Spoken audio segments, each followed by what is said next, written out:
Xin chào các bạn đã quay trở lại với review 5 phút.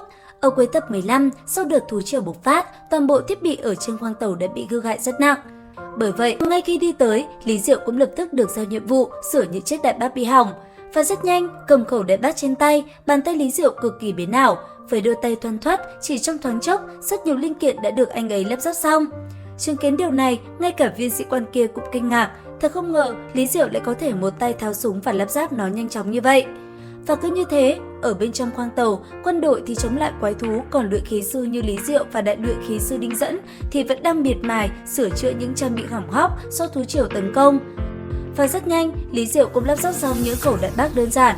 Cũng bởi vậy, khi Đinh Dẫn quay đầu lại và nhìn thấy đôi tay thoăn thoắt của Lý Diệu, ông đã ngay lập tức gọi Lý Diệu lại gần mình để trợ giúp cho ông ấy.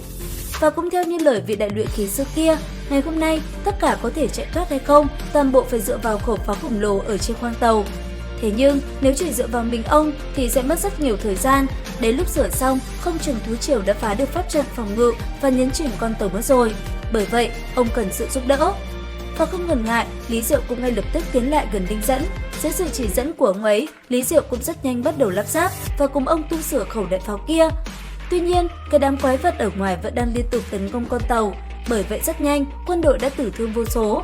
Thậm chí, vị sĩ quan chỉ huy cũng đã bị một cái xúc tu quấn lấy cơ thể và siết chặt lại, mặc cho ông ấy vùng vẫy trong vô vọng. Còn Lý Diệu và Đinh Dẫn, hai người vẫn đang thảo luận và giao công việc hết sức khẩn trương, chỉ cần chậm một chút thôi, có thể tất cả sẽ phải bỏ mạng. Và ở bên cạnh, hiểu được sự cố gắng của Lý Diệu cùng Đinh Dẫn, những vị sĩ quan kia vẫn đang cố gắng cầm cự, tuyệt nhiên là không muốn bỏ cuộc. Và rốt cuộc, sau một hồi chiến đấu, công sức của tất cả mọi người cũng được đền đáp. Sau một hồi tu sửa, khẩu pháo kia cuối cùng cũng được hoàn thành. Và rất nhanh, nó cũng liền xuất hiện ở trên đầu khoang tàu. Sau đó, dưới sự điều khiển, nó cũng rất nhanh đạt tới nguồn năng lượng mạnh mẽ nhất.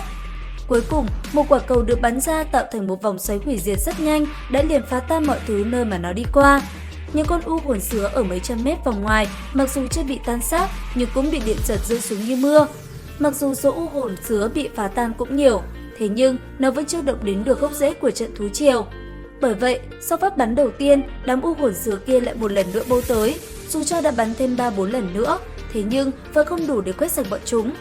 Và tới cuối cùng, chỉ còn một phát bắn duy nhất cũng là mạnh nhất. Rốt cuộc, khẩu pháo kia cũng thổi bay được đám u hồn sứa kia, khiến chúng hóa thành tro bụi. Tuy nhiên, đợt thú triều lần này vẫn chưa kết thúc tại đây. Khi đợt thú triều kia bị cản lại, bầu trời lúc này lại tiếp tục phát sinh di động một lần nữa. Bởi vậy rất nhanh, một đợt thú triều nữa lại xuất hiện. Thế nhưng lần này, thú triều còn kinh khủng hơn nữa. Thậm chí, sức mạnh còn vượt xa đám u hồn sứa vừa rồi. Thực sự, đây mới chính là thú triều. Và đám linh hồn vừa mới tới đây chính là mũi bạc mặt quỷ, số lượng còn kinh khủng hơn khi trước rất nhiều. Khi bọn chúng va chạm vào bức tường phòng ngự, nó cũng liền khiến nơi đây tựa như bị xé rách, sau đó bắt đầu cuộc tấn công của mình. Thời khắc này đây, khắp nơi đều trở nên sôi trào, những khẩu pháo liên tục bắn về phía đám u hồn kia. Thế nhưng, bọn chúng chẳng hề si nhê một chút nào.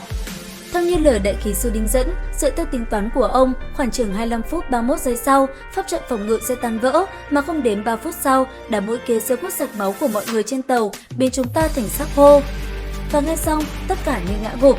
Thế nhưng, một hy vọng lại một lần nữa được thắp lên, khoảng gần 30 phút nữa, bọn họ sẽ có viện trợ tới. Bởi vậy, mọi người lại tiếp tục cùng nhau chiến đấu tới hơi thở cuối cùng. Để rồi sau đó, sau một thời gian suy nghĩ, rốt cuộc, vị đại luyện khí sư Đinh Dẫn kia cũng có phương pháp kích hoạt lại khẩu pháo laser kia để nó bắn thêm 3 lượt nữa. Chính vì thế, hy vọng lại được thắp lên cho tất cả mọi người.